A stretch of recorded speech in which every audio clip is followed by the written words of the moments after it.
committee meeting. It's September 20th. Let's stand for the Pledge of Allegiance, please. I pledge allegiance to the flag of the United States of America and to the republic for which it stands, one nation, under God, indivisible, with liberty and justice for all. I'd like to ask you for a moment of silence. As many of you may know, the first select woman's mother passed away this week. Very sad. So if we could just have a moment of silence, think about the family. Thank you.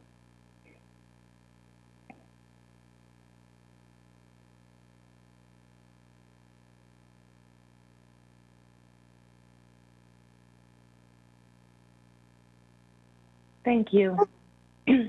Our first presenter is Mr. Johnston on the Cherry Street abandonment. And I think we also have, I think, the town attorney, Mr. Baldwin, and also Mr. Wendt from P&Z. So they're available for questions. Mr. Johnston, did you want to start out? I know we've heard from you before and we've talked about it, but I don't know if you had anything you'd like to add first. Sure. It just very quickly in June, I kind of presented and laid out some of the reasons for the concerns we had and the reasons for why we were seeking the abandonment. You know, mainly a safety and liability issue with the standing water and the frozen ice. We had, you know, I had explained we had a customer and an employee slip and fall last year. Cleaning up, it just became a kind of a dumping ground for debris, and it was kind of caving in by the catch basin. And you know, I've been trying to maintain it, and it's not even my property, and that's why, you know, that kind of sparked a little bit of this. It would be much easier to maintain if you know, we did have domain over it, or dominion over it rather. Also, to kind of give us a definitive boundary between my business and the business next door, being Circle Collision. It would provide the safe space for, you know, my customers, and basically takes the town liability and turns it into a taxable asset. And those are the main reasons we talked about it. I did invite at that point, you know, anyone that wanted to, people, you know, from the committee members to come and walk through the property with me, which, you know, a number of them did, and we walked through it, and I think most of them were absolutely on board once they saw it and saw that it was just basically trying to clean it up, use it, make it a better piece, and it allowed me to maintain it. I haven't been the one spending the money on it to keep it maintained, because the town has not maintained it forever, and it serves no purpose to the town. It's just a dead end to what the other end of this particular right of way has already been abandoned. And the, you know, his history, you know, kind of shows that the town has made a presence of abandoning these types of right of ways. So we kind of came back together in June, and then kind of at last minute there were some other questions regarding, you know, why are we going to abandon it, and you know, what happens if I were to sell my piece along with Circle selling their piece, and somebody coming in to develop it. But so what we did was I walked, engineer Bill Hurley came out and walked it with me, and he kind of saw what it was, and I believe, and you know, and Bill can speak. I think he is in agreement, and he kind of came up with some suggestions, and the first of them being that there is a drainage easement right down the middle of this, and he made the stipulation that there could be no permanent structure built on this 20-foot easement down the middle of this piece of this right of way. And that pretty much puts to bed any large development, or me kind of going, you know, selling it, and then the body shop next door selling their piece and having a big development, because you can't. Okay, it's simply, you can't, because there is a town easement, and there can be no permanent structure on that easement. And also he made some suggestions as far as just you know, keeping an open area for pedestrian walkway, and not parking on the manhole cover or near it, because right now it's kind of caving in.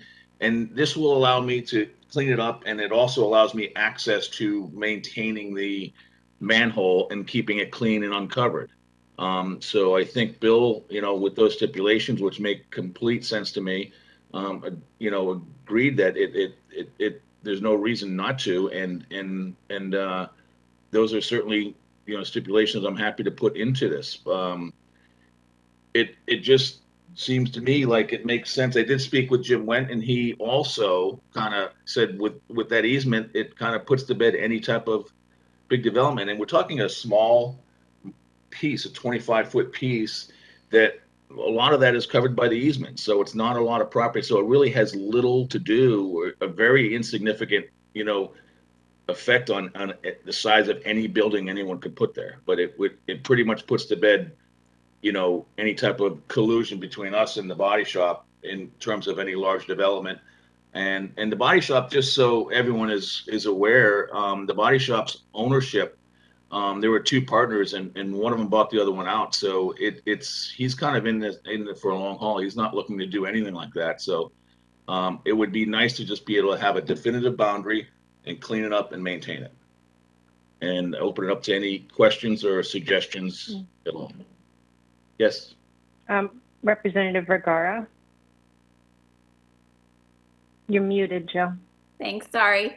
Jill Vergara from District 7. Thanks. That information about the easement really does put my mind at ease. And I think it would be helpful to include that language in the resolution, just so that it's for the transparency of it for the public, and that we know it's a 20-foot drainage easement that no buildings or structures can be built on.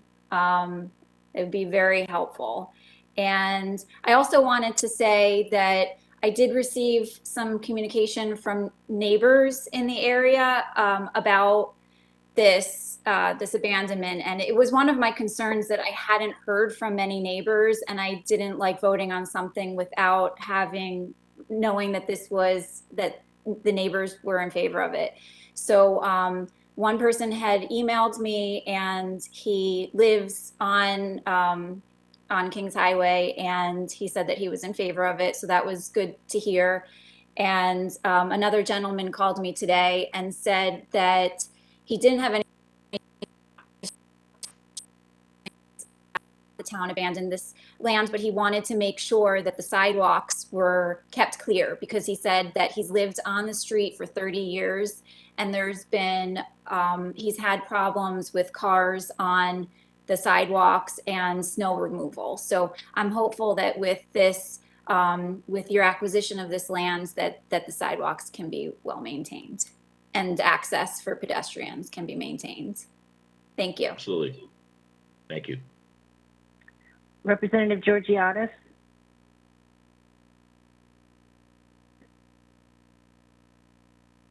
Hi, Drew Georgiadis, District 9. Thank you very much, Mr. Johnson. My initial worry was that when you combined, if you could combine them, that you could go taller. And once Jim Went explained to me that you could not go taller, I support that. I don't necessarily agree that, the center could be a driveway and you could have two sets of condos on either side. But, that I don't think is a problem anyway, because if the combination combining the two doesn't create an incredibly tall structure, then I support this. So, and thank you for maintaining the property all these years. And thank you I'm glad your small business is succeeding here in Fairfield. Thank you. Are there any other questions or comments? Don't see anybody. I'm just going to give you a second. We do have Mr. Baldwin, Mr. Went, and Mr. Hurley on, if anyone had questions for them. Representative Vergara. Hi, Jill Vergara, District 7. Jim, I just wanted to make sure that's okay, that we could just include that language that Scott Johnston just said that he agrees with, that it's a 20-foot drainage easement and there won't be any structures built on it. That sounds very doable, and I'm glad Mr. Johnston made those remarks, and it makes my job easy. Great. Okay. Thank you. Okay. If there are no other questions, we can move on to the next item. So thank you, Mr. Johnston, for stopping by tonight. Thank you. Thank you very much. The next item is the library grant. Is Jan Fisher on the call?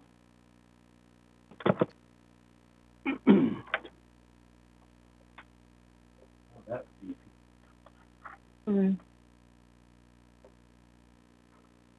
Not sure she is, so we'll hold off on that, and maybe she'll come a little later. Maybe she's not able to come tonight. I don't know. Oh. Sharon? Sorry. Yes, Bill. Go ahead. Or Dave. This is Dave. Jan called in on the public line, so I'm going to see if I can patch her through. Okay. Thank you.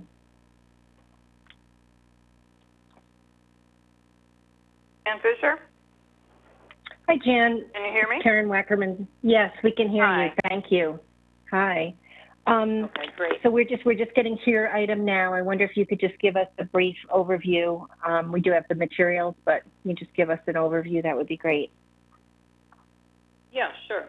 So this is money that was allocated by the state library, the government, and the Institute for Museums and Library Services, IMLS, got together and gave the money to the states to be administered by the states. So the state went ahead and with some calculation, they figured out how much each town would get. So this is really an allocation more than a grant. All we had to do was to say what we were going to spend the money on, and it was restricted to a number of items that were related to pandemic relief and bridging the digital divide. So what we decided on was to get some, we had already gotten almost everything that we needed for pandemic relief, such as PPE and that sort of thing. But we've decided to get some more mobile shelving, which has been very useful to us to like divide spaces, and the flexibility of it enables us to use it for multi-purposes. So that's a big part of what we're going to use this money for, which it comes to $22,834. So that mobile shelving for both the main library and Fairfield Woods Branch comes to $10,872. Another thing that we wanted to do was to get a Wi-Fi counting system. This is something that for a number of years has been talked about. A lot of libraries, because the IMLS is now asking more questions about Wi-Fi usage in libraries, and so now we can quantify that, which is excellent. So that accounts for the 1,600, I think it was, in software, 2,200. That covers both the main library and the branch as well. In addition, we are going to get 2 solar-powered charging stations, one for each location, where people will be able to charge their devices when the library is closed. So this would have been great during that pandemic year. It would also be great for us if we have any storm issues where the library's not open or actually around the clock. And there's no cost to us or the town for that because they're completely solar-powered. And then the last thing that we're going to get is some nanoseptic cleaning items. I don't know if you've heard of this, but it's a product that you would put on a high-touch area, like a door handle or a push bar or elevator button, and it uses light to create a chemical reaction to keep things clean. And you may recall that we lost our custodian position in the last budget go-around, so this is really important for us to try to help to keep things clean. So that's what we're going to do with the money that they allocated. Thank you very much. Does anyone have any questions for Ms. Fisher? I don't think so. So thank you for coming, and we'll be voting on it next week at our meeting, and you're welcome to come then if you'd like. Okay. Thank you very much. Thank you very much. Thanks for coming. Okay. Bye-bye. If no one has an objection, I'm thinking that maybe we could move the Harbor Management Commission ordinance up because the Arpa item might be a longer discussion. So if people don't mind, I'm going to do that. I'll scramble this. So I think we have Mr. Hirschler, Ms. Taylor, and maybe Mr. Stedman. And this is something, just to remind everybody, we did hear this, these amendments once already back in, I think it was June. So it's been quite a while. So perhaps you folks can just give us a quick overview of what the goal is, and then we'll be voting on it next week. Thank you, Karen. Like I'm Kim Taylor, Chair of the Commission. Jack Hirschler is here this evening. He is the Commissioner who shepherded our rules and procedures changes through the Commission. And we're also we're accompanied by Jeff Stedman, who wrote and drafted the original harbor management plan that you folks approved in the 1994-1995 timeframe. That harbor management plan sets out the policies that govern all sorts of uses in and around the harbor. Included in that plan are the rules and procedures which govern the mooring of boats in the harbor. If you think about the harbor, just as briefly, what you see when you're standing on Perry Green and Ye Yacht Yard is the area of the town moorings. In our proposed rules, our new rules, we described what we call the North Anchorage, which are the group of moorings that you really don't see very well from Perry Green, but they're further north in the harbor towards the tide mill. And those are that area that the yacht club manages is what's called the North Anchorage. And the rest of the harbor is town moorings that the harbor master and the Harbor Commission will continue to manage going forward with these new rules and changes. The mooring rules have also historically covered docked vessels. And it wasn't until this go-round of rules and procedures updates that we did in 2020 into 2021 that we actually have followed up and made sure that the harbor master is aware of all of the boats that are in the harbor, not just those in the South Anchorage or those in the North Anchorage belonging to the yacht club. So some of what we have brought to you before and again this evening, having to deal with the entities that are eligible for moorings in the harbor have been in place for some time in our rules, but have never been brought before you for changes in the town code. So those rules have been a long-standing practice in the harbor.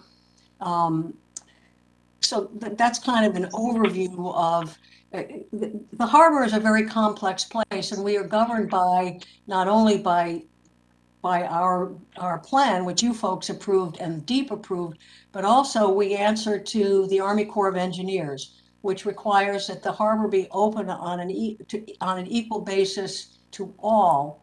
And that's why we have folks who have moorings in the harbor who are not town residents.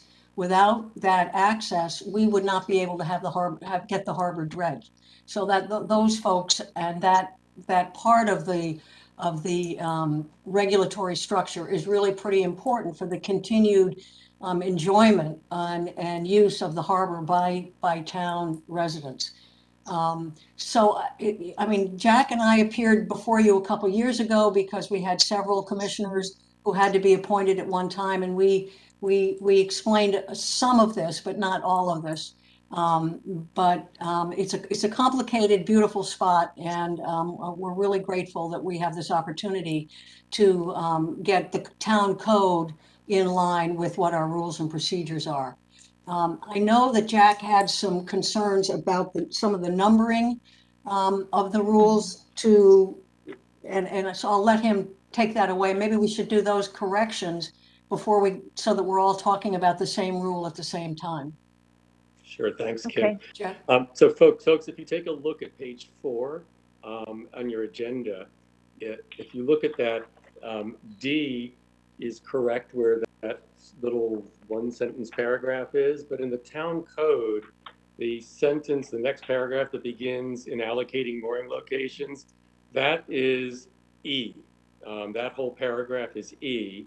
And what's marked as E on your agenda is actually F in the current town code. So maybe to start, so we don't get confused here altogether, it'd be helpful for you to just maybe handwrite that the paragraph after the little one sentence D is E, and what is marked as E is actually F in the current town code. And we'll make that amendment at the meeting next week when we vote on it. Okay. Very Thank good. you. Karen, I don't know if it makes sense for me to quickly walk through the changes again with a little bit of a broader audience this time, what your thoughts would be on that. Make sense? If you don't mind doing it, briefly, that would be helpful. Thank you. It's My been a pleasure. little while. Right. It was June when we last got to visit with you.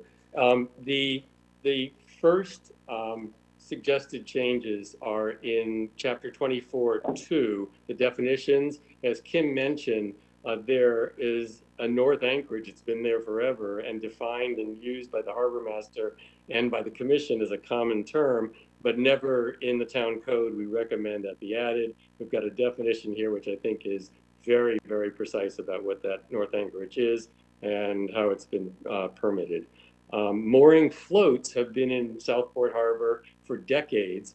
These are freestanding docks anchored to the seafloor, and we haven't had a definition in the town code before. This sort of brings the code up to speed with what actually has been happening for decades with respect to one of the ways that boats are affixed to land or secured in the harbor.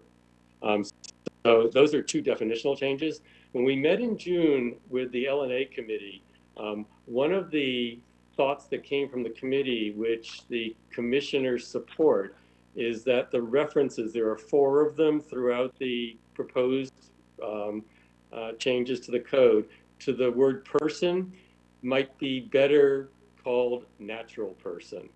The issue here is that we want human beings to be issued mooring permits in the town controlled mooring field, not to be controlled by or permits issued to corporations or partnerships to result in unintended transfers between individuals, bypassing the town's rules around a waiting list and assigning people in the sequence that they join the waiting list. And so the language that came up in that meeting, which we support, would be in the 4 places where the word person appears, and I'll mention them as I run through here. Change that to natural person.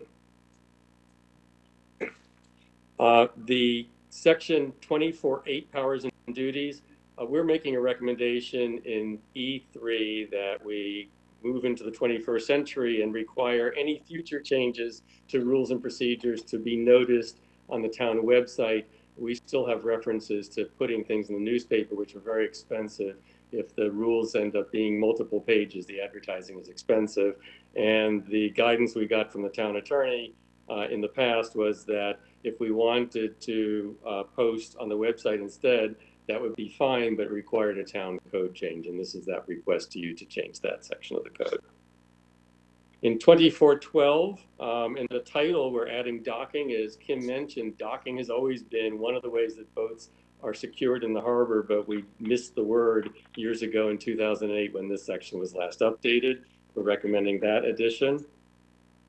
In B and C, we are making some recommended changes that reflect our practice to issue individual moorings or town moorings only to persons, and we want to call them natural persons, and that Pequot Yacht Club, which is an entity, receives permits from the harbor master and from DEEP for commercial moorings in the North Anchorage only. And also Pequot receives DEEP mooring permits for mooring floats that are outside the North Anchorage. And the town code didn't really capture that in the language we had before. Also makes clear that the commission will set mooring fees pursuant to the town's rules around notice, and the amendment also proposes that the commission can set an administrative fee for people who are on the waiting list. There are currently about 75 of them, and because of the expenses we incur for record keeping, people who currently have permits are in effect subsidizing the people's waiting list expenses. And so this would allow us to charge a small annual fee to people on the waiting list so that they're paying the cost of administration of those records over time. In D, again, we're recommending the addition of the word docking. And in E, we had a conversation in that meeting in June with the L&A committee, and our minutes here didn't capture in today's agenda one of the changes. So in E, this is the in allocating mooring locations paragraph that we just renumbered. We want to eliminate, as we did in an earlier paragraph, the words association, corporation, or group, and just use the words and any interested natural person may apply for a mooring space. Again, this is that whole issue about preventing people using other structures, non-people, to move control of any of these town moorings from one person to another without bypassing the waiting list, and that's what this is about. Those are our requests. If we were to get the RTM support for these, as Kim said, this would assure that the town code is up to date and fully aligned with the harbor management plan and the duly adopted rules and procedures for mooring in Southport Harbor that were adopted by the Harbor Management Commission in May of this year. And we all three would like to take any questions or comments that you have. Thank you. Jeff, you want to Mr. say something? Stedman? If you don't mind, I might mention for the committee members that this year the commission has put together a slide presentation on Southport Harbor and on the responsibilities of the commission, a little bit of the harbor history and what the commission's programs are, of which the mooring program is one. And that's available on the town website.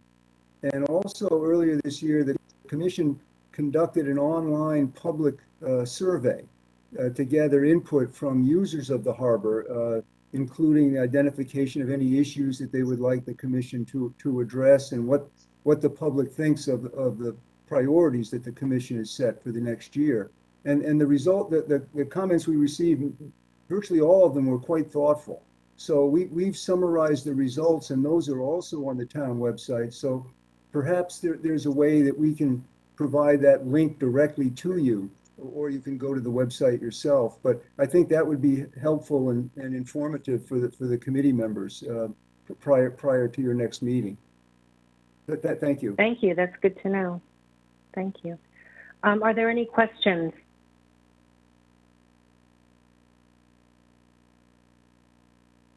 Oh, I guess you had a very clear explanation. Okay, thank you. I don't see any questions. Thank you for coming. You're welcome to come next week if you'd like. In case there are any questions, it's up to you, and then we'll be voting next week. Thank you so much. We'll make those amendments at the meeting. So thanks for pointing that out. Thank you so much. Okay. Thanks. Good night. Be Take well. care. Bye-bye. Okay, so our next item is discussion of the Arpa fund proposal. I don't know who in the administration is planning to speak first. I'll start. That's Jared. Moderator. Yeah, Mr. Schmidt. Thank you. Please do. Thanks. Sure. I'll just give a really quick overview and then let you know what some of the changes have been since the first selectman first brought this out. First of all, it passed the Board of Selectmen today.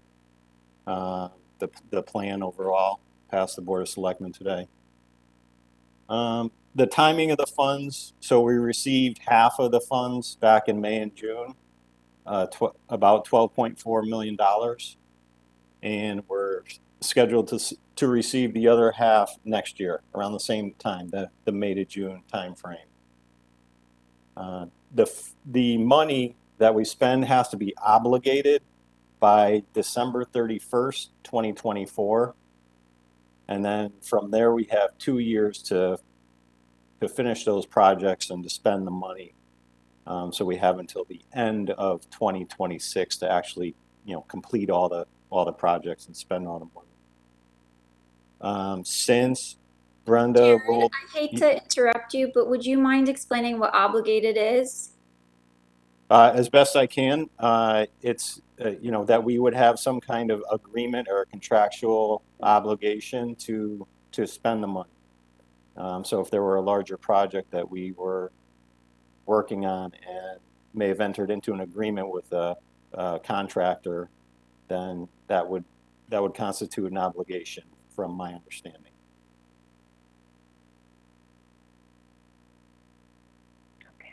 Okay.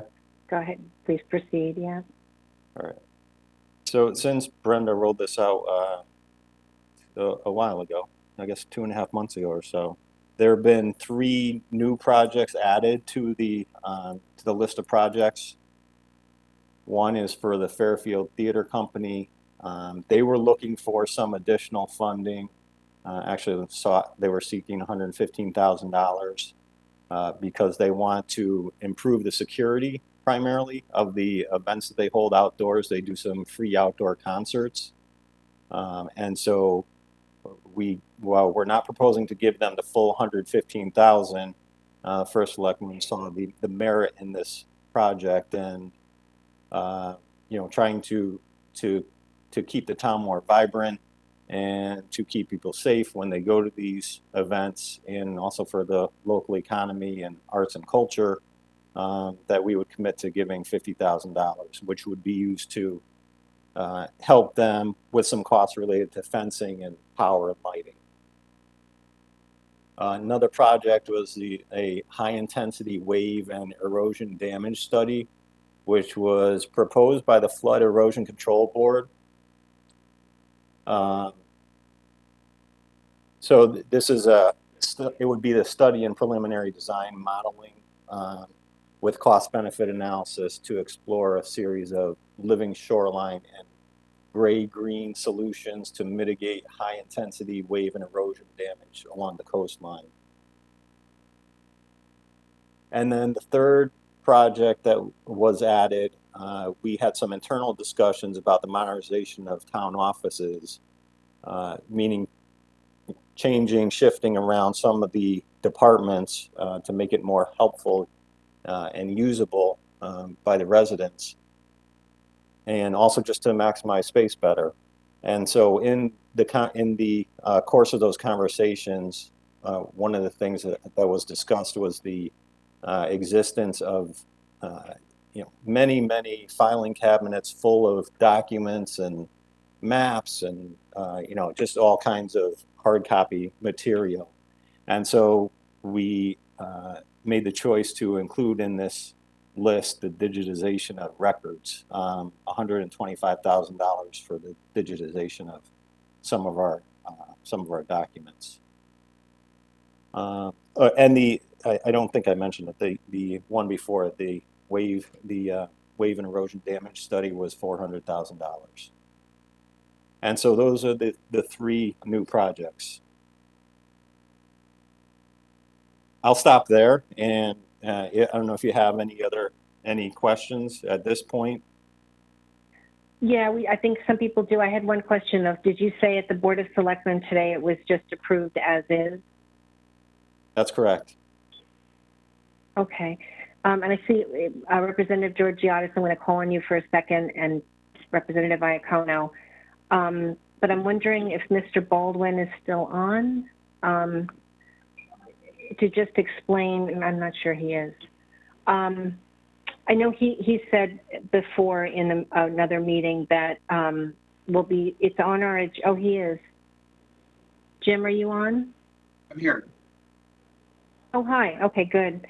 I just wanted to explain to the RTM about voting, and I know you said we're voting on one resolution, but like everything, it can be amended so that we can discuss individual items. So is that accurate? It's accurate, yes. Okay. Okay. The proposal that I made, if I may, is as I did with the Board of Selectmen and same with the Board of Finance, which is to have one motion and one resolution for all projects. And then if people wanted to address a particular project, to make an amendment to the resolution on that particular project. Okay, thank you. And the Board of Finance is voting on this tomorrow night, I believe. So, and it's possible that they'll make some changes. And so it's possible that we'll get a slightly different version Monday if they decide to do that. That's correct. Okay, and then before Madam Moderator, Madam Moderator, if I may, my stuff was related to Attorney Baldwin. If you wouldn't mind me doing a little follow-up, and then I can just cede the floor. Thank you. Sure. Madam Moderator, through you to Attorney Baldwin. So just to be clear, once we get the resolution, you specified that we can reduce the appropriation, and so that means we can't transfer any of the funds to a different project. We can't move it into another project to do something new. We can't line item add anything. Where then does the money go and what happens? I know you were able to explain this to leadership, but just for the benefit of the full body, can you explain to us some of the things that the first selectwoman said about, you know, how it would sit in account, and your explanation of then what happens with transfers and how the Board of Finance then is in charge of those actions? Yeah, I'd be happy to. Briefly, the money, if certain items were not approved, for example, that money which is remaining would stay into the ARPA account, the fund, a separate account. And as Mr. Schmidt advised you, you have until 2024 to spend those funds, but of course you would have to obligate them by December 31st, 2020. Is it my right, Jared? December 31st, 2024, you must obligate? To obligate, correct. Yes, okay, Yep. And then you have 2 years after that to spend it. So that would be your deadline to do something with those remaining funds. But the impetus or the any project to be proposed would come certainly from the administration. That's the procedure. It would come from the administration to the Board of Finance and then the RTM if it's a new project. However, if there are existing projects which perhaps needed more funding, that transfer could be made directly by request of the Board of Selectmen to the Board of Finance without further review by the RTM.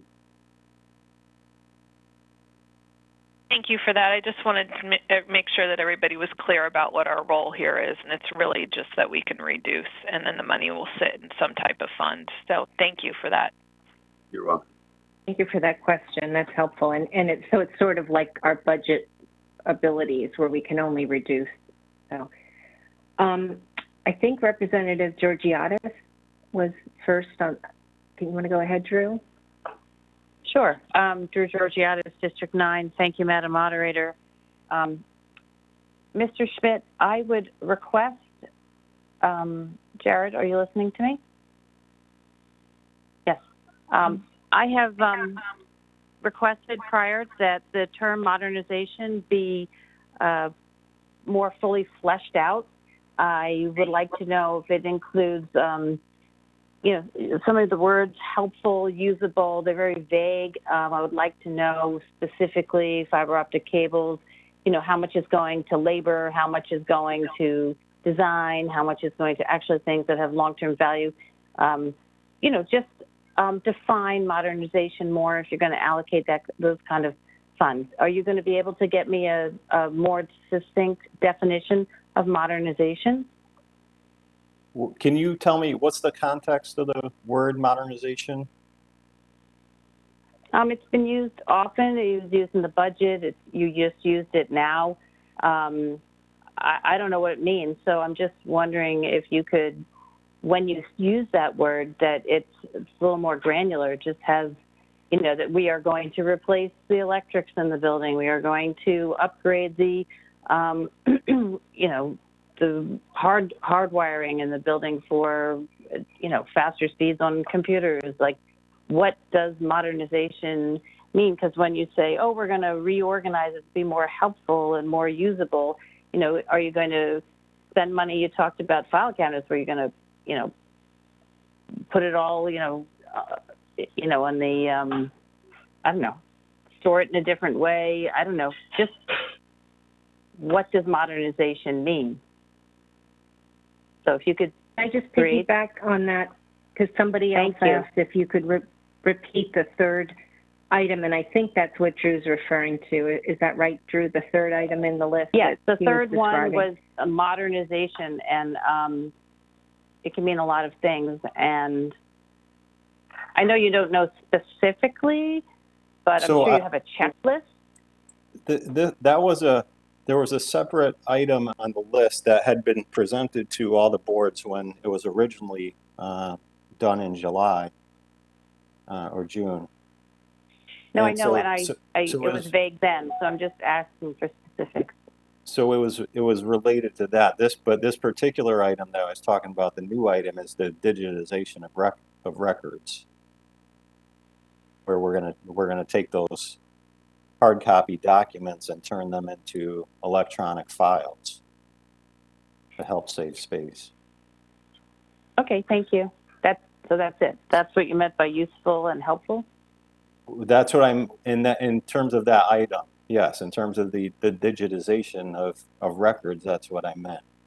There is another item, as I mentioned, that was previously presented regarding the movement of office space. And I see John Marsilio is on the call as well, and he may be able to give some more details about what that proposal is and how that would work. I was just requesting when you use the word modernization that you outline it. So thank you very much. Representative Parham. Hi, Cindy Parham, District 2. We had talked about digitalization and some pilot departments in about a year ago. I believe Betsy Brown in the town clerk's office was piloting some digitization. And I want to say either the assessor or the collector, tax assessor or collector, were also piloting a program for digitization. Are those currently like projects that were finished, or were they just preliminary to see how it worked, or if we like the software and the systems? And I'm wondering what other departments might have already started this type of digitization. Thank you. So I'll say that the departments involved in this may include engineering, building, some DPW, conservation, and so I think that the digitization is going to probably involve some of those departments that will be part of the movement of office space around town hall. As far as I think there's an ongoing internal effort to make all documents digital. To the extent that they're happening, I can't say specifically what's happening in each department, but they're all making efforts. I think I'm safe to say, Mr. Marsilio, you can nod your head if you agree. There are no departments that have completed any kind of digitization of all of their records. There are a lot of files taking up a lot of space that need to be made electronic. So we're going to do a review of all the space and all those records, and make some determinations in the future about which ones to focus on, which offices to focus on, where there are a lot of records and not. John, do you want to add something? I'll just tell you that Independence Hall has a basement full of plans and records and boxes of things. In my past 8 or 9 months, we've been able to purge file upon file from the DPW department, from the engineering department. Your assessment that was done about a year ago indicated that the space needs in town hall was greatly skewed by the need for file cabinets and storage. And when you translate a file cabinet or a bank of file cabinets into square footage, in today's day and age, $300 to $400 a square foot for building a building, a new commercial building, you realize that there's hundreds of thousands of dollars occupied by file cabinets when they can be reduced to electronic files and thumb drives. So that's what the national trend is. It's pragmatic, it works, and the $125,000 would more than likely only represent the beginning of this effort, because on an ongoing basis, we should move to electronic filing entirely. Permits, payrolls, everything. Thank you. Representative Gerber? Oh, yeah. Representative Iacono asked the question that I had about the process. Thank you. Although, Okay. Are we going in order, or I do have a question for Jared about paving, but I can wait if we're going in order. I don't think we're going in order. I think any questions you have are fine. I'm just going to ask Mr. Marsilio if you can mute. I think we get feedback. But you can go ahead, Bill, if you want. Yeah, I mean, I just, what I took away from Representative Baldwin's response to from Jim Baldwin's response to Representative Iacono is that it's unlikely we're going to put things down, because we're unlikely to turn away free money from the government. So this is just an opportunity to ask questions and get some details, it seems. My question for Jared, hi Jared, the paving, can you just remind me again, is the consultant is part of this? Do you have a number for that yet? The consultant is not part of this. The consultant has been, we did an RFP and we're expecting a report next month. John, if you want to chime in on that as well. Yeah, we met with the consultant last week. All the roadways and in the town have been evaluated. The next step is to evaluate all the sidewalks in town, and we discussed various different formulas for prioritizing roads and sidewalks. And yes, that report will be available probably in 3 weeks. And so the consultant fee, that's not in this $3 million. That's in the budget, the annual budget. I can't remember. I'm sorry. I probably should know that. It came out of last year's budget. Right. Okay. And then the $3 million, the run rate in the budget is going to be sort of a run rate that we're used to seeing over many years, right? This is not going to replace that, or is the idea that this will help reduce, and I know we talked about this, I just can't remember the answer, is this going to help reduce the annual budgeted paving costs? I don't know. I won't know till we have the report. What the report is going to indicate what your annual spend rate should be in order to maintain your asset. So right now, we have not put numbers to the program.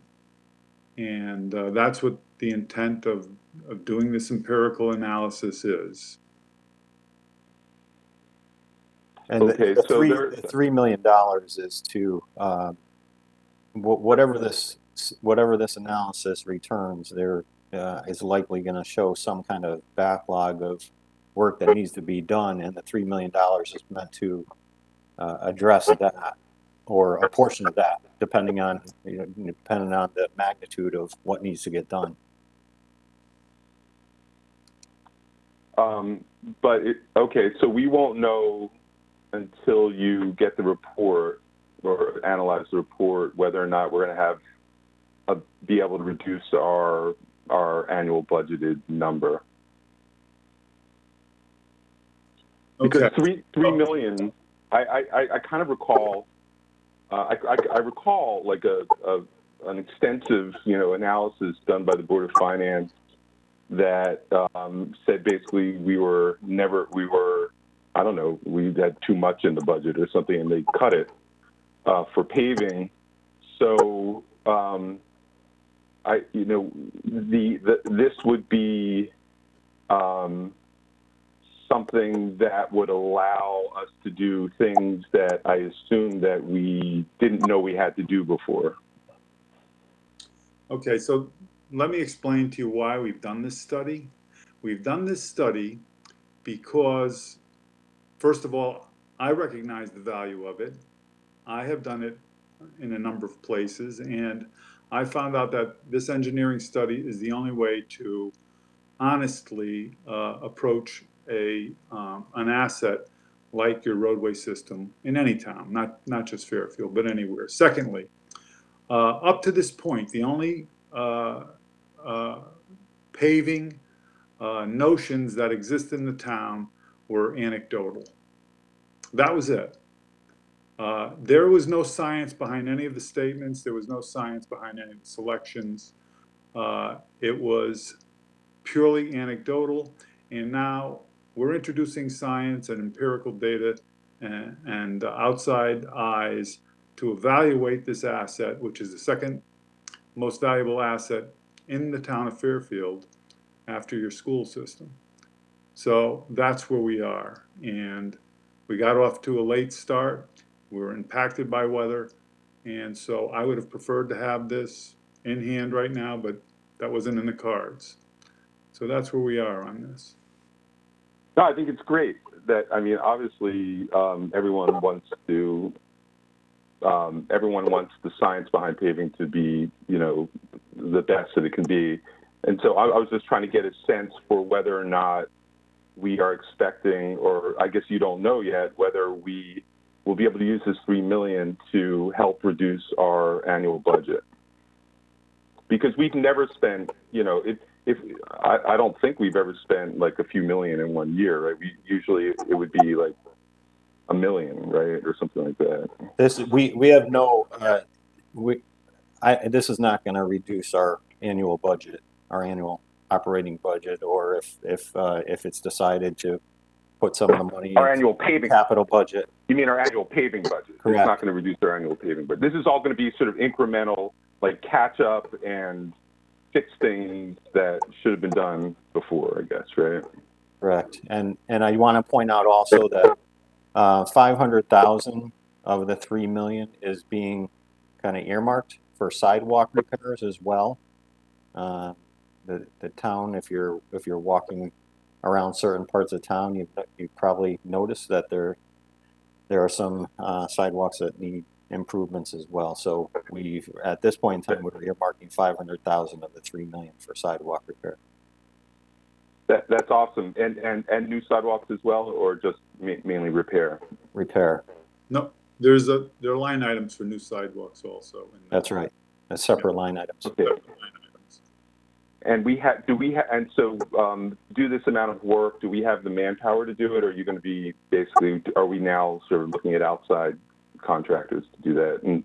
And would that be sort of the way you could possibly spend this $3 million, efficiently?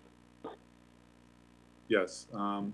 Whatever we can do in-house, we will do in-house, but there'll be an amplified use of subcontractors for all of the most of the projects that involve DPW, engineering, and parks. Well, thank you. This has been interesting because, that we've had no science at all behind how the sidewalks are done is obviously disturbing. And, well, I hope you can get it under control and that, that you end up putting in the science. Well, thank you. I just want to correct something Representative Gerber said, and then Mr. Baldwin can correct me if I'm wrong. But my understanding is that we can remove, we can reduce any amount, and then the first select woman or the administration could go to the Board of Finance and get more funds possibly, or we can remove an entire item on the ARPA list. And then that would go into that fund that Representative Iacono was mentioning and Mr. Baldwin, where it's a fund of just ARPA money, and then new proposals can go through the same process. So you might say the Board of Finance could cut an item too. So say they cut something of $1 million, or we do, then that million goes into an ARPA fund, and then later on there can be, or maybe soon, there can be another request for a project, and that would have to go through the same process. But if we cut back funds and then approve the project but at a lesser price, that money could just be requested of the Board of Finance without the RTM. Jim, would you say I'm saying that correctly? Yeah, I think what you're talking about is if these funds have been estimated to be at X and you think that it should be Y, which is less, for whatever reason, technically I think that's correct. That the additional funds, if there are any remaining in the ARPA account, could be requested to finish that project, which was initially underfunded, if you will, by the RTM's vote of reducing that item. And if we vote to eliminate an item, we can do that, and because that's a reduction, but that means the project wasn't approved. So that money would go into that fund, and then that money might be used to supplement an approved project, or perhaps the first select woman comes through with another project that we would have to approve. That is correct. Okay. I'm sorry, that's not what you said before. May I butt in here? I thought Jim said it would not come before the RTM if the first another project, the use of that fund would not come before the RTM is what I heard. No, it would, right? A new project. The distinction is between a brand new project, which has not been approved by any town body, against one which has been approved by the town bodies and has been underfunded or needs more money. In the second situation, then if there are monies available in the ARPA account, or the general fund for that matter, or surplus, the Board of Selectmen can go to the Board of Finance for a transfer, as is commonly done, without RTM approval. If, however, it is a brand new project, one which has not been vetted by the Board of Selectmen, the Board of Finance, and the RTM, then that needs to go before you. Okay, thanks. Representative Garskoff. Thank you, Jim. Thank you, Madam Moderator. Josh Garskoff, District 5. I think my question through you, Madam Moderator, is to Mr. Marsilio, if that's okay. I'm wondering on the Rooster River project, I'm fairly familiar with it. I've seen the plans and seen Bill Hurley's talk about it. But what's new to me here is potential excavation, which I don't think is I'm sort of happy to see that. But I just wondered if you could talk a little bit about where that might be. I'm guessing Tunstall Hill Park Woods in there maybe, or at the golf course, but I don't know. And I wonder if you could shed any light on that, please. Well, Bill Hurley is on the phone right now, and he could speak to Perfect. that a lot more intelligently than I can. Bill? Perfect. Thank you. Bill, are you on? John, he may have had to get off because he had a conflict. He had another meeting going on at the same time. So I think he was able to make it for the first part, but then. So all I can say is we discussed this today, just today, and there is the Rooster River project per se, as you know, it begins at Fairchild Wheeler Golf Course. The city of Bridgeport has volunteered to contribute money to this the whole Rooster River project. We haven't divided up responsibilities yet. We haven't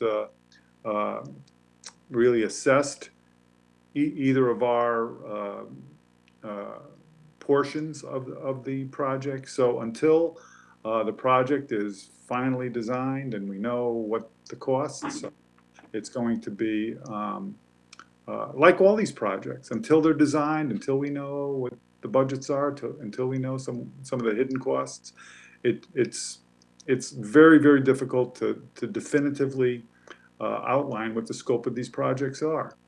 We know we have a partner in Bridgeport. We just don't know what the extent is and what the division of responsibilities are. Okay, thank you. And you're not sure where the excavation might take place? So tell me what excavation you're referring to. Unless I'm misreading it, the current proposal before us uses the word excavation, and the previous version did not.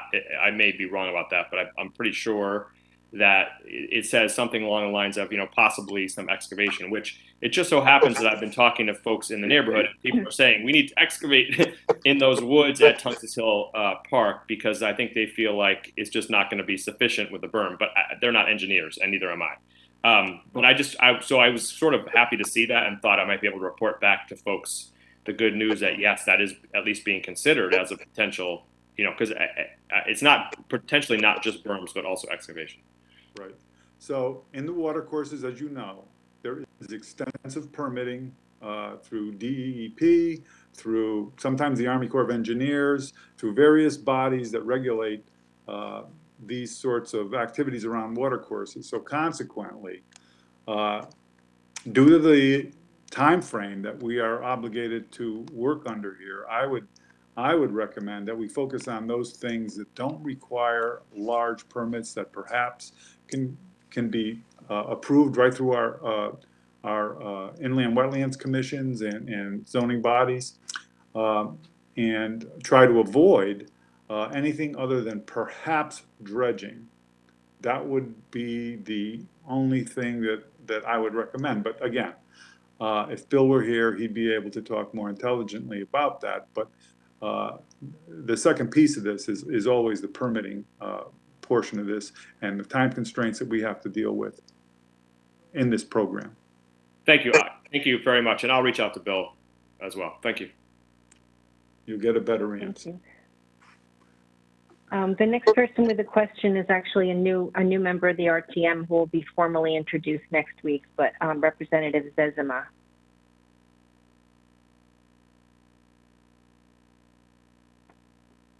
If she's still there. Okay, can you hear me now? Yeah. Yes. Thank you, Madam Moderator. Good evening, everyone. Liz Zezima, District 4. This question, I believe, should be for Mr. Schmidt, and is probably redundant to previous presentations and backup in discussions, but I am newly reinstated, as you mentioned. Projects usually carry a contingency, and I don't know how that does or doesn't work within this Arpa funding. And I guess part B of that would be, could there be overruns, and what would we do about that? So there are different kinds of projects here, and what I mean by that is there are some that are, the amount of that we have to spend on it will be determined by the amount of work that needs to be done. There are other projects where we've said, okay, we're going to spend X amount of money, and so those projects will obviously be limited to that amount of money. There could be overruns. We have, like any other capital project that we do, or any project that we do, we've attempted to incorporate into the projection a level of contingency that we think would be needed. If there are overruns, and I may defer to Mr. Baldwin on this, but if there are overruns. Could somebody make, I'm sorry, Jared, there's some noises. If someone could mute whoever that is. Thanks, go ahead. I appreciate that, thanks.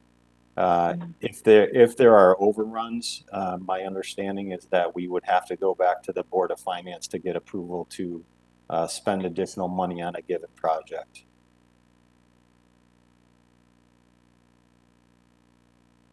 And that would come out of this package of monies, or is that the town perhaps having to contribute out of contingency?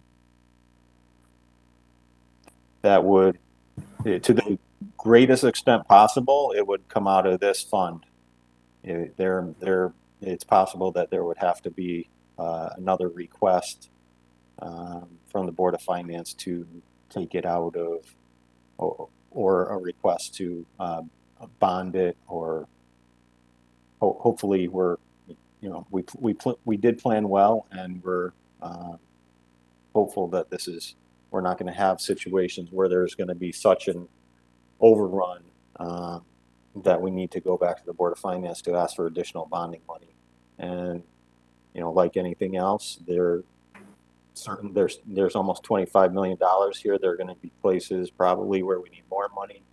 There will be places where we've overfunded it, and it will balance out.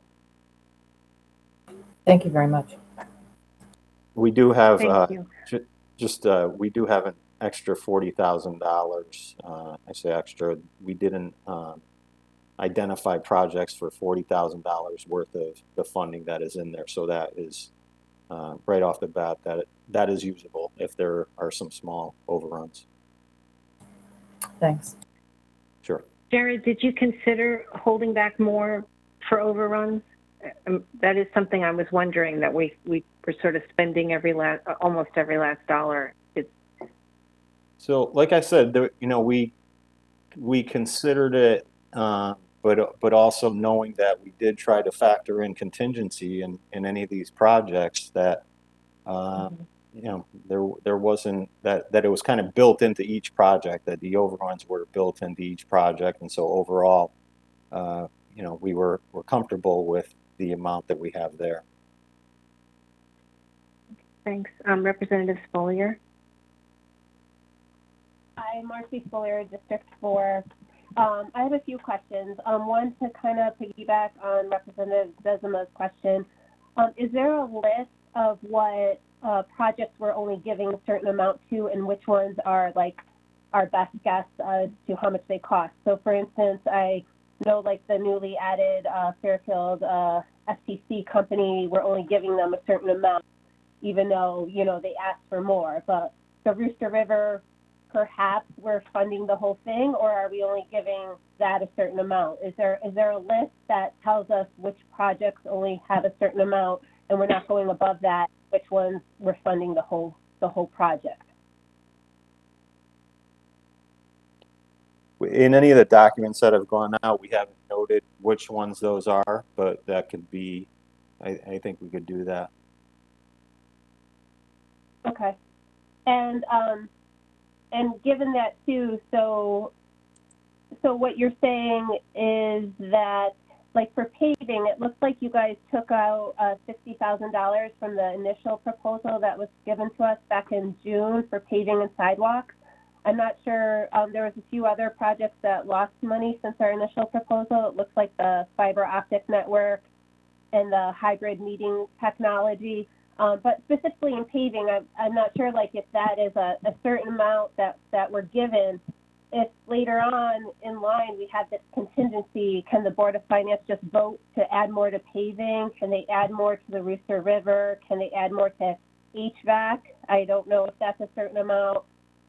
Are those all things that the Board of Finance can just add on to if we take money out as an RTM from a different project, and that's in the contingency later? If that project has been approved, can they just add money to that? So that's what I was wondering as well.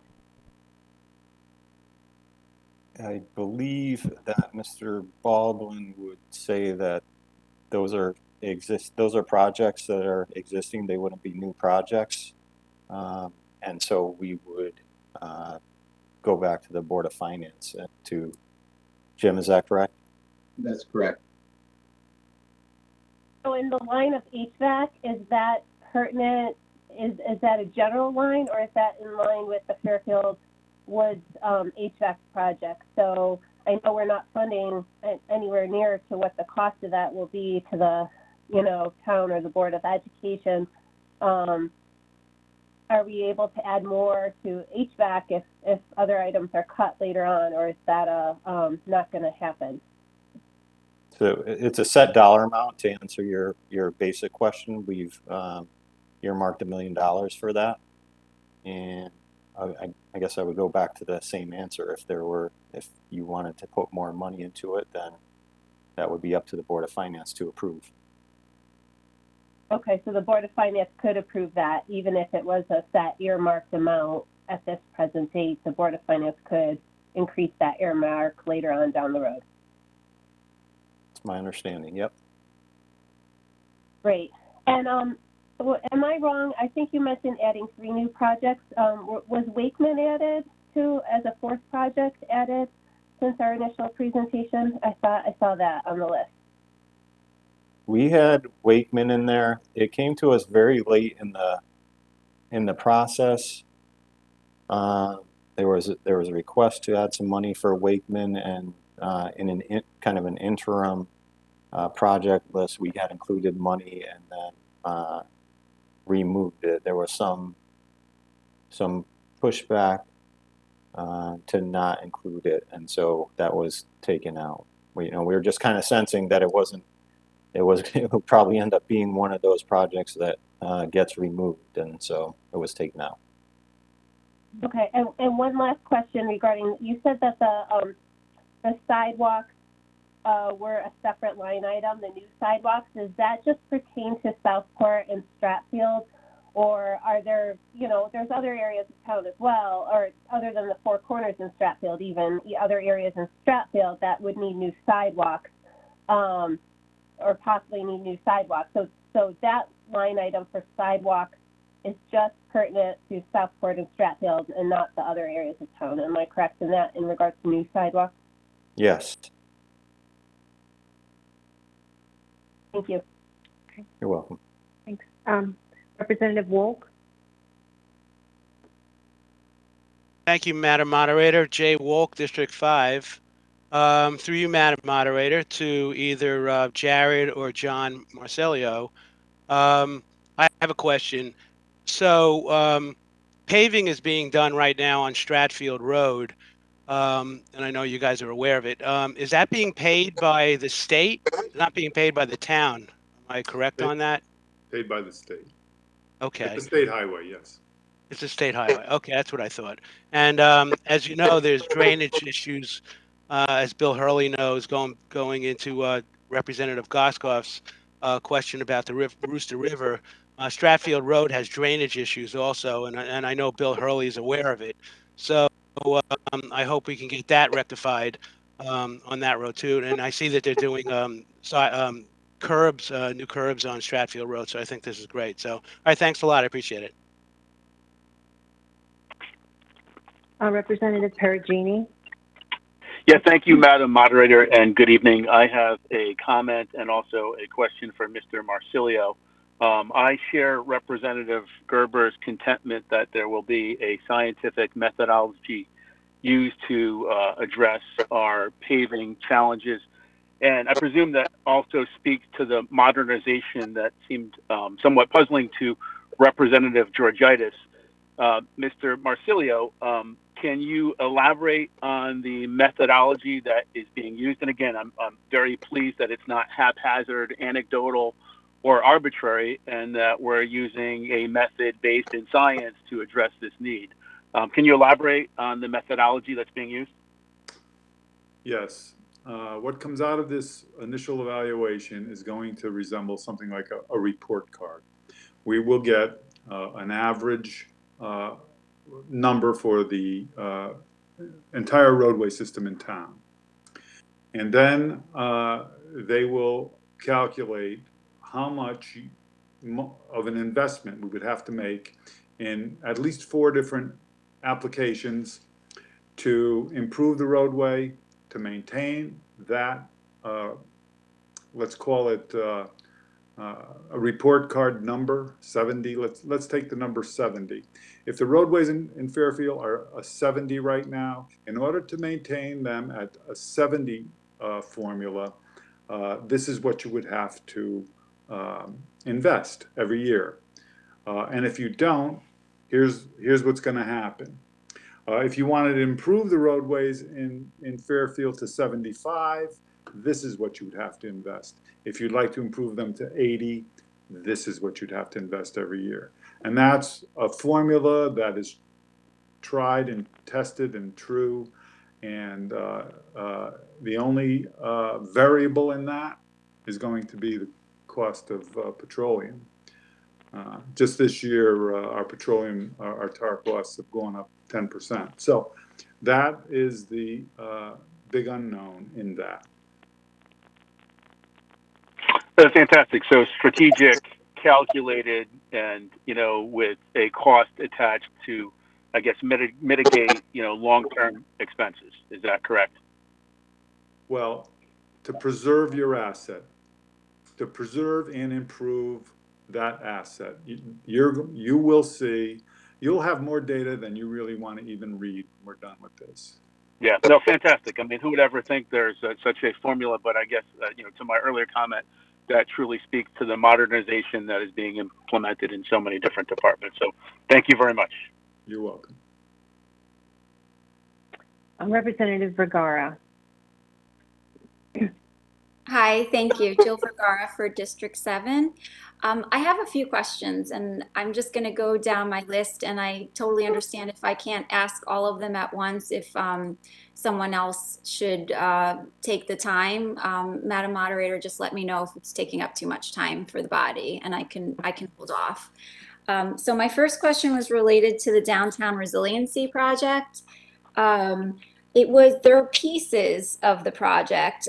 Some of it sounds really wonderful, and green infrastructure all sounds really good to me. One component of it does concern me that involves the train station, because I did read the Fairfield taxpayer piece, and the suggestion that in the long term we use that space for some commercial real estate and maybe some revenue generation and more parking and covered parking. And that sounds really great to me. And it would be a big waste of money to convert this over to permeable paving if we were just going to build on top of it, which is something I totally agree with Fairfield taxpayer that we should be looking into. Can you disaggregate how much it would be costing to do the green infrastructure stuff and the other would be costing for the train station paving? Do you have that figure? Because the total is what, 1.4 You're breaking million? up a little. Can you back up? We missed sure. maybe the last sentence or two. Oh, okay. I just wanted to see, can you hear me? Yes. Yes. Okay. I wanted to see if you could break out the costs of that project for the downtown resiliency, if you could break out the cost for the train station paving and versus the other things that we're planning on doing throughout town to help with flood mitigation and green infrastructure.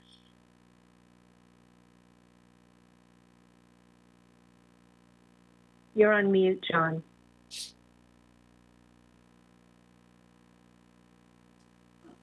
So the answer to your question is yes. We have line item budgets for that entire project. 1.4 million is a percentage of the entire downtown project. And we can indicate to you what has been dedicated to the railroad station and what the rest of it's for. Thank you. That would be great to get that information. My next question was about the senior center. I really strongly support investing in the senior center. My concern is that a lot of people have talked about over the years in terms of a strategic plan to move the senior center to a better location, because we are, in effect, we're retrofitting an elementary school for seniors' use. And so there have been discussions about possibly putting it over the rec center or building another senior center. So if we invest in this, it's a lot of money. We're turning the page and we're saying this is our senior center for good. Is that what the administration is planning on doing. That this is our senior center for forever. Look, I can only speak to the construction portion of this. And you need rooftop units there. You need ADA compliance there. You have elderly people using that. The patio in the back is something that that they all desire, and the warming kitchen is something that is as I understand it, and I did not put the program together. I'm just here to accomplish it. All of those items are, which you correctly state, are caused by the age of that building. It was built before ADA codes are in place, and so now we have to address that. And as long as they're going to be there, we're obligated to, because we know about it, to fix it. So that's where we are now. Right now, all I know is that I'm tasked with addressing that building, and if there's another notion out there, then it's outside of my world. And I'd add to that, if I could, Madam Moderator, that one thing is that, you know, these changes, these repairs and upgrades need to happen, and would bring value to the building. However it gets used in the future. So, you know, we need to make these changes. And so, there is, given the fact that there is no concrete plan at this time to move the senior center, we're comfortable making these changes for those two reasons combined. Okay, yeah, I understand that there are definite exigencies right now that we have to fix those ADA non-compliances, and I just worry about spending this money and then ultimately wanting to move the senior center somewhere completely different, and then needing to use this as a school and not needing some of these features that we're building into it and paying for now. I also had a question about the performance stage. I really I'm most excited about on the Arpa list. I think it's one of the few things that's forward thinking. I'm sorry, you broke up again. Start again on that, if you wouldn't mind, on the performance. Okay. Maybe I should call in. I'm really sorry. You can hear me? Mostly it's fine, but once in a while you break up, so. Okay. So I strongly support the Performance Center. I think it's a great project. It's very forward thinking, and it's one of the few projects on the list that is forward thinking for our town. But I just worry that we haven't gotten that community input for this project. And once it's approved by the RTM, my understanding is that it doesn't come back to us for design features. We're not assured in any way that there is going to be community input process, which is kind of not, that's not the standard thing for projects of this nature, where it's a permanent structure pretty much immediately near residences. So I'm concerned about the neighbors having some input on the design, and I wanted to see if there's a plan on having that community input somehow in this project.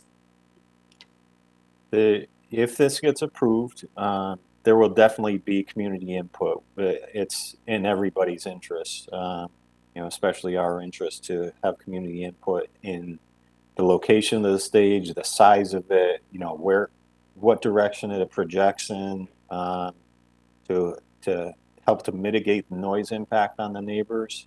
And I know that Mr. Jaley is also committed to working with the residents in the neighborhood as well to, you know, to make it, to get it done and to do it in a way that they're satisfied. Okay, that's really great to hear, because I have gotten an email from a neighbor that immediately abuts, and they're concerned about it. So it's good to hear. I had a question about the electric fleet. I just don't, so in a perfect world, I would think that our town wouldn't have a fleet of cars. I mean, if we have to have a fleet of cars, yes, I agree, I support electric. They're way better than what we have right now. And probably the cars that we have right now are endangering our staff and our residents. But I just philosophically disagree with having a fleet of cars for the town. I don't know of any companies, I don't know of any companies that do this anymore. It seems so outdated to just not pay for people's mileage and gas. So can you explain to me why we need a fleet of cars?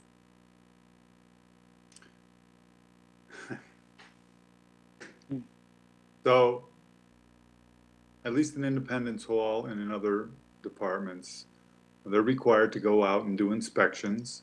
They're required to do this in inclement weather. They're required to do it in snow.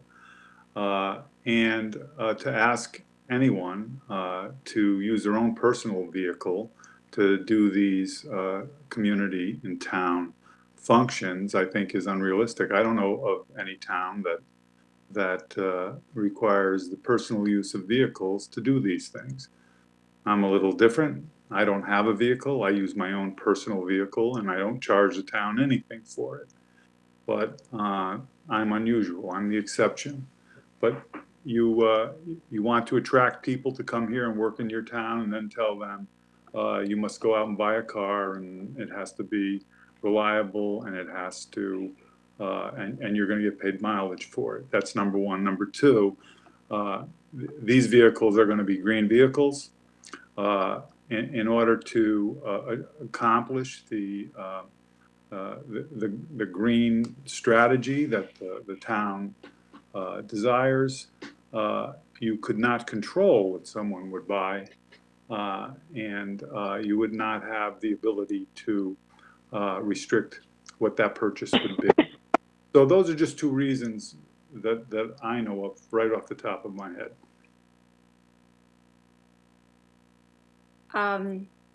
I disagree. I mean, you know more about the public sector, but I just happening in the private sector anymore, and there's a reason for it, because it's too expensive. And I think that there's a way that we can figure out how to do this in a more cost-efficient way at the town level. For instance, I still haven't heard the Board of Finance's question answered about the useful life of these vehicles, especially when they're not being covered. That we don't have a plan to cover them. They're just going to sit out in the elements. So it just seems like these vehicles that we're going to buy for a lot of money are going to be, heaps of junk pretty soon because they're not in a garage. I'll add a couple of things to Mr. Marsilio. One being, it's important for the residents to feel comfortable as well when residents and businesses, that when somebody pulls up into their driveway or into a parking lot, that they feel comfortable and they know that this is an official vehicle there on official business, and not somebody showing up in their in their own personal vehicle. And so from that standpoint, it's important as well, and also so that we have some control over the features in the vehicle, and they're kind of up to our standards, and we're not assuming that that a person's car has whatever features might be needed, or that to do a job right.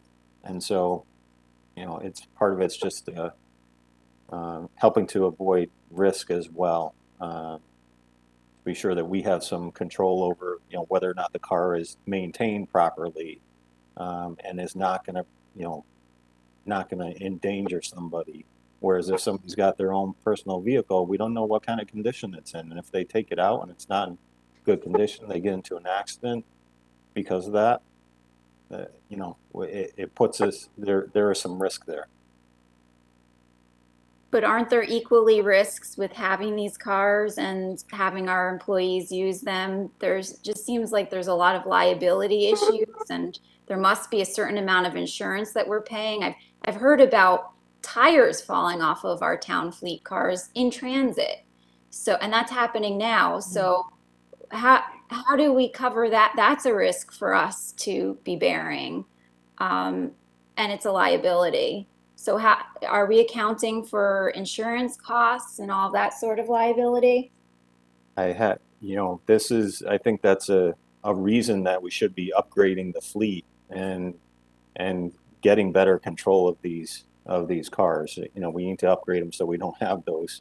I've heard that story as well about the tire falling off, and you know, those were old cars, and that's a reason that we need to upgrade them and to get better control of the maintenance and the repair on them, so that it doesn't happen again. If we have our own vehicles, we can control that. If they belong to somebody personally, we don't have a lot of say in what those look like. I mean, I thought that if it's someone else, if it's their car, they own the car, they have the liability. If it's our car and we're giving it to them to use, I thought it's our liability. Am I not right in that? That's correct. Jim, you're muted. No, that's not correct. If they're in the scope of their employment for the town is liable. So that is a non-issue. The town is responsible when they're doing their job and they're in the scope of their employment, whether they're in their car or the town's car. And I would submit to you that it's much better that we are in control of the vehicles maintenance as well as the insurance coverages for that individual, which we have in place, than to rely on each individual employee. Jill, I'm just going to interrupt you because we do have Representative Grauer has a question, so I could come back to you. Okay, That's thank you. Sure. Representative Grauer? Jim, you mentioned about liability. You said that the town was liable if it was an incident while they were driving their personal car. So that liability insurance would override the personal insurance, one thing. And the second one is, currently the town cars are outdated police cars, which they tend to turn over roughly every 100,000 miles or less. What's going to happen to those cars? We basically have paid for those in the budget, and now they have small residual value, but I think greater value to the town using them as, call them town cars. And the other thing is, if you use personal cars, couldn't you have magnetic IDs on the sides of the cars? That's it. The old cars will be, as we determine that they get to that point in their life, that they would be auctioned and sold. And to your question about yes, we could put magnetic stickers on the car, you know, and that's helpful. I don't know how visible they'll actually be versus having, you know, sort of a branding of the town's cars and having similar or the same car as all the cars in the town. They'll be much more visible, and again, I think it will give people more comfortable when they roll up to someone's house or business.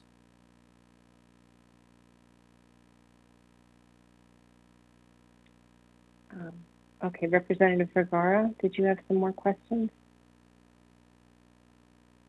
I did, but I feel badly taking up the time. I could do it on the back end if there's enough time at the end. Okay, thank you. Does anyone else have questions? I don't see any in the chat, but does anyone else have? I think there aren't any more questions, Jill. So if you would like to ask more, you can. Yes. So one of the reasons that's been given to expedite the process and to try to make these decisions about the ARPA allocations quickly is because of cost escalation and wanting to get the projects started quickly. But isn't there a chance that cost escalation will work in the opposite? Because as you mentioned, cost of materials right now is sky high. And it's possible that in 1 to 2 years, the cost of materials will go down. We have to obligate the funds by December 31st, 2024, and the projects need to be completed by 2026. Is it possible that maybe holding off on expenditure right now will save us money because materials will cost less? Can I answer that? I have had a lot to say about this program, and I can tell you this is my analysis of this. There's $1.5 billion that is spread out all over this country, and there's hundreds of millions of dollars that have been allocated to the state of Connecticut, and every town and community in this state has a war chest of dollars, and those dollars are going to chase what? They're going to chase consultants and designers. They're going to chase the people who do the permitting. They're going to chase all of those consultants, legal, technical, every discipline there is. And over time, you will find that those items will absolutely become more dear. They'll become more expensive. And that is my prediction. In terms of materials, no one knows that. It's like being an economist or a weatherman. You cannot look down the road and see where these are going. You don't know what the international impact is going to be of petroleum on asphalt or lumber from Canada or anything like that. All you can do is take a reading of where you are now and on those items, on material items, and make a good faith estimate on that. But all this money chasing all of the design teams and all that is going to cost us more the longer we wait. We've got to tie these people up. We've got to get them on our teams. We've got to do it now, or we'll either lose them or we'll get second-rate consultants. And in either case, there's a good chance it's going to cost us more money to do that.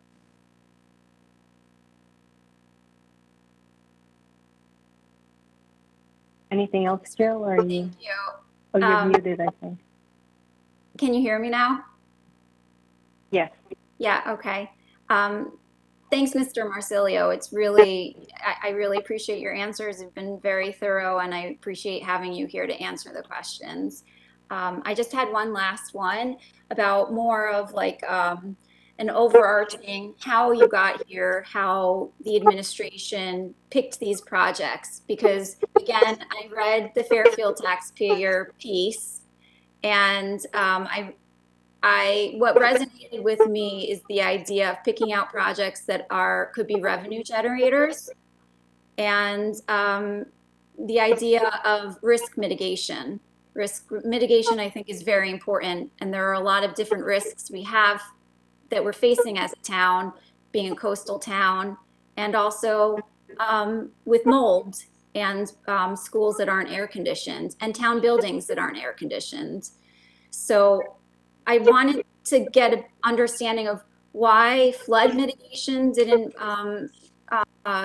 get more funding, because I think that it's a serious risk that we're all facing, and I wanted to understand the decision-making process and how these projects came to be.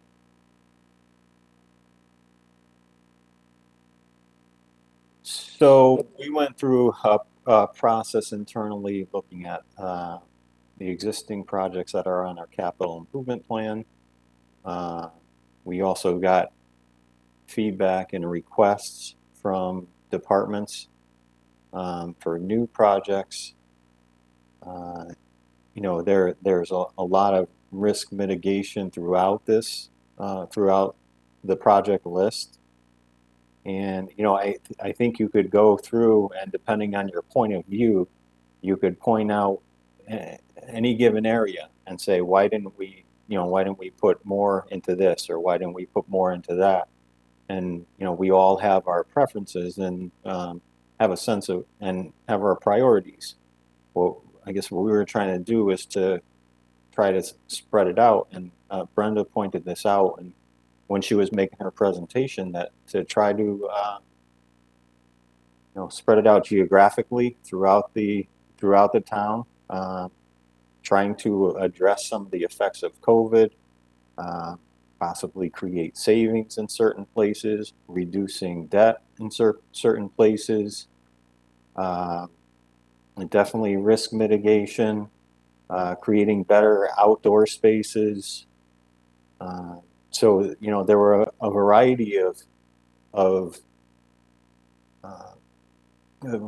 different benefits of all the projects that are in here. And as the first selectwoman said, she was trying to get it into all corners of the Fairfield, of the town of Fairfield, and all different communities.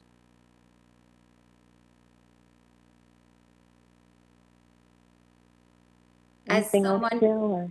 As someone who lives near the beach, I really do worry about not enough being looked into and studied for our flooding here in the beach area. And, you know, our taxes went up incredibly, and I just 400,000 for potential study does not seem like enough of a priority.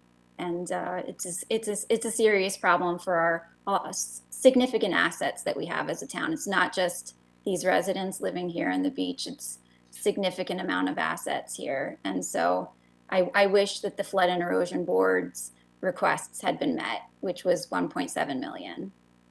And we understand that concern, and I think it's important for everybody to keep in mind that this isn't the end of the road. Number one, there will likely be additional infrastructure money that comes from the federal government that we are hoping to take advantage of. But furthermore, you know, this is kind of happening in parallel with our typical town process. We're going to continue to have a you know, a capital plan where additional requests can be made, and so there are still opportunities to fund some of those programs. So you know, and I'm sure that the, you know, advocates for those programs and beach residents will continue to push that, and we'll take a look at some of those as we go forward with other opportunities for capital funding. Thank you. You're welcome. Representative Pistilli?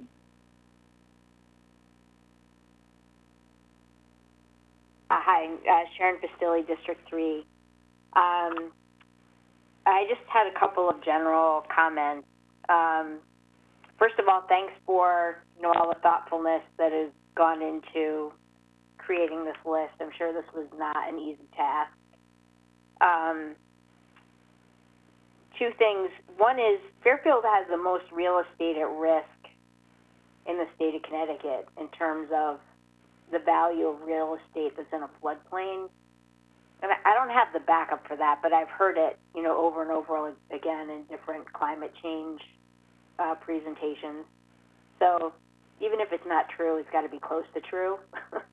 So I do agree that in general, flood mitigation has to be a huge priority for us. And then the other is, and I know we've talked about this time and time again, my number one priority is getting these schools air conditioned. I think that where the indoor air temperature in these schools is outside of the recommended 68 to 76 degrees, that's, you know, the recommended air temperature in order to be able to work and think.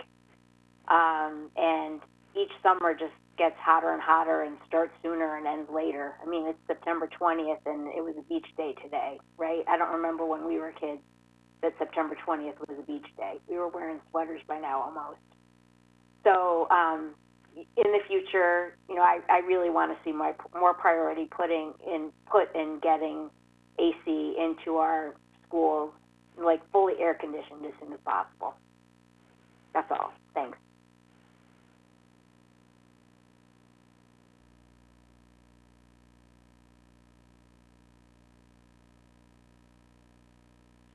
Representative Parham. Hi, Cindy Parham, District 2. Going back to the fleet of vehicles, the reason I'm against it is, I mean, Amazon with all their money still delivers me packages in a small white van, but I know they're coming. I get an email. I'm sure anyone that's getting a permit or an inspection or an engineer to come to their home is expecting somebody, and they could certainly show an ID when they arrive at the home. And my last comment is that, you know, there's just no reason. And who wants to be the blight guy in the van that says Town of Fairfield? Wouldn't you rather show up as the blight director in an unmarked vehicle?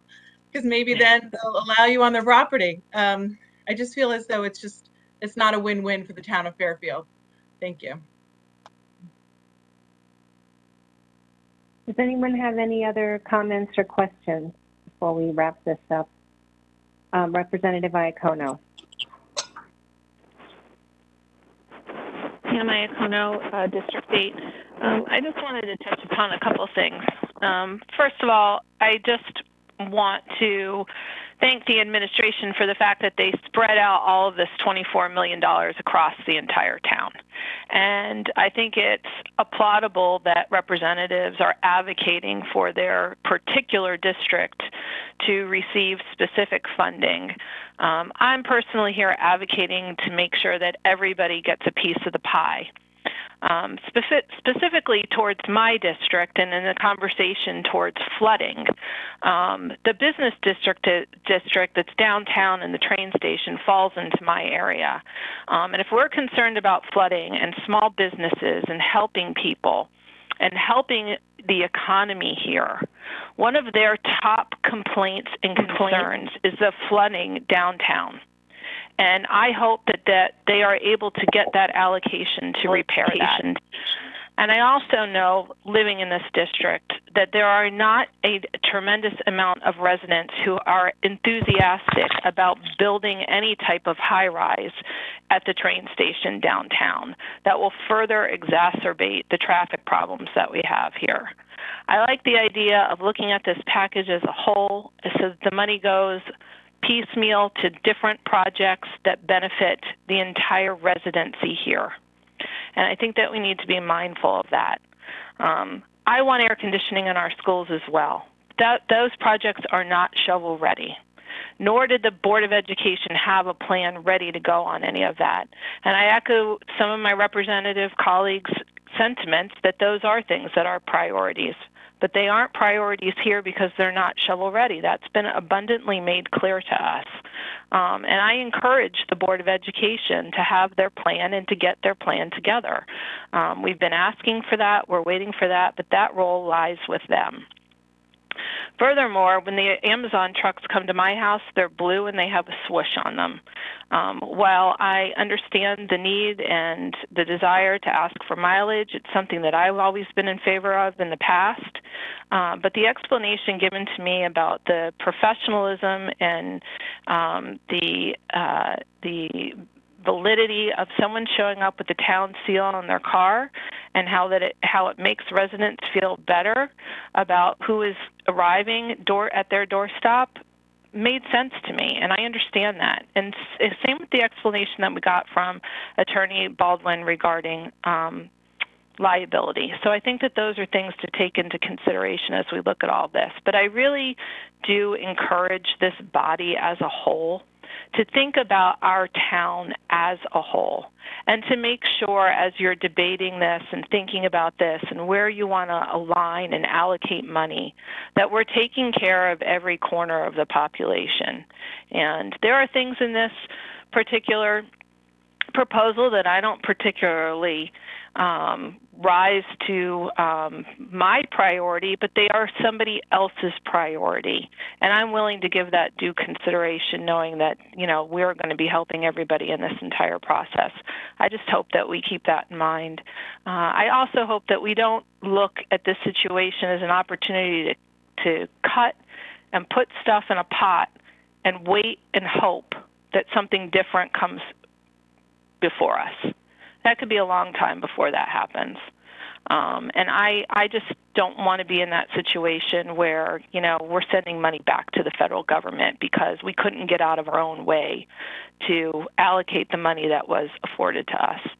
So that's where I stand on this. I hope that my colleagues will take that into consideration, and I appreciate the time. Thank you.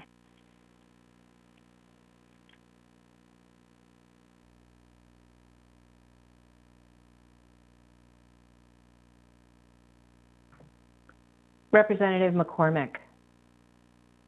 Yes, good evening. Thank you, Madam Moderator. I have a question for Mr. Marsilio on the issue of the fleet. Is Mr. Marsilio still with us?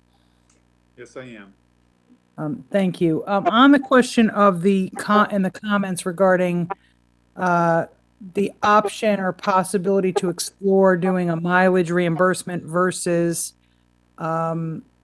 actually having a fleet of vehicles by the town. Can you explain to this body what the standard is in terms of government,